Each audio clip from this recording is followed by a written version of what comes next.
Hey there, how you feeling? Come on in. You doing all right? You doing well? Turning now to some serious issues plaguing Americans nationwide. Cancer, strokes, diabetes, all are on the rise, and not just in older Americans. More and more of those devastating illnesses are showing up in younger adults, even teenagers and children. And one common culprit keeps coming up: ultra-processed foods. We look back at how Big Food was born. It's a story of innovation, convenience, and eventually alarm. Then, how cigarette marketing tactics used by Big Tobacco helped Big Food get Americans hooked.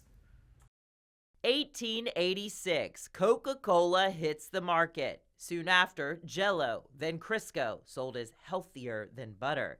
These were the first ultra-processed foods, cheap, shelf-stable, made in laboratories, not kitchens, low in nutrients and high in sugar and fats. Then World War II supercharges the industry. Companies begin innovating to create shelf-stable foods using preservatives, enhanced flavors, added vitamins, and then America's dinner table is changed.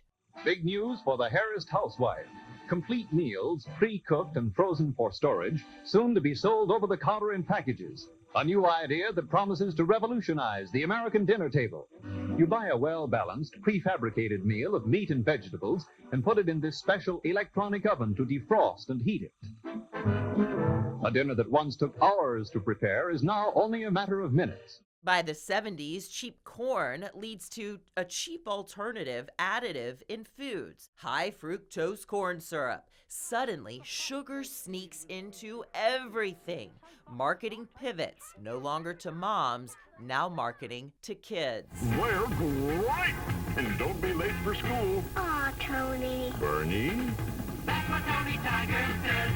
As ultra-processed foods take off in the 1970s and 1980s, another big industry is watching: Big Tobacco. Companies like Philip Morris and R.J. Reynolds expand from cigarettes into processed foods, eventually dominating the market with takeovers of Kraft, General Foods, and Nabisco, applying the same marketing techniques that they crafted to sell cigarettes, targeting children and certain racial and ethnic groups. Dr. Tara Fazzino is an addiction specialist whose research helped uncover the link between Big Tobacco and Big Food. Fazzino found Big Tobacco engineered products she calls hyper-palatable foods, aka junk food, designing them to be addictive. When we consume them repeatedly over time, there are some neurobiological changes that can occur in the brain reward region and in some of the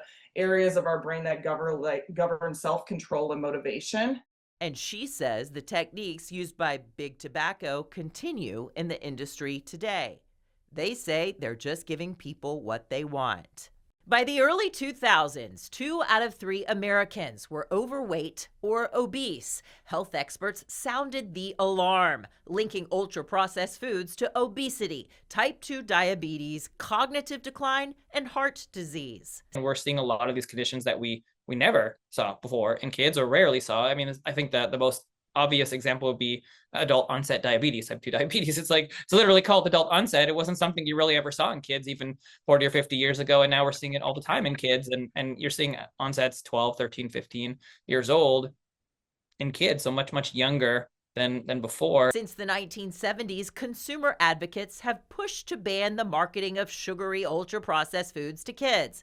Michelle Obama's Let's Move and Michael Bloomberg's Big Soda ban tried to stem the tide, but obesity rates kept rising. Big Food fought back and largely won. But a grassroots revolution we're seeing take shape today was brewing. Bottom up change, and it starts with moms, and that's what's happening is people are looking at ingredient lists more than ever. Over 60% of Americans now are looking at ingredient list, trying to read the ingredient label. Vani Hari, the food babe, has been taking on the food industry for 15 years, naming names and exposing chemicals she says are not found in products overseas, but are in everyday food items here.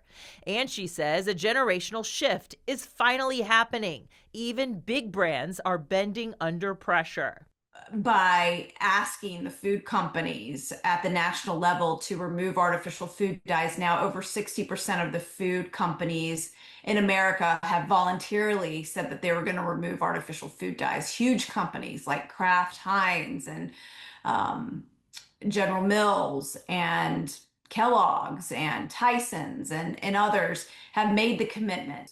We've got West Virginia, who just banned artificial food dyes. We have Texas, who's requiring a warning label on 40 different chemicals. Momentum of this movement is growing every single day. But the fight is far from over. Hari herself has said she's been the target of the ultra-powerful food lobby, and she is now warning of what she says is a new push to pull back on state efforts to regulate and investigate ultra-processed foods. There's a new group called the Americans for Ingredient Transparency. It sounds very humble and nice, and it sounds like they're trying to fight for the everyday consumer, but actually they're trying to take away our right to do state and local food chemical reform.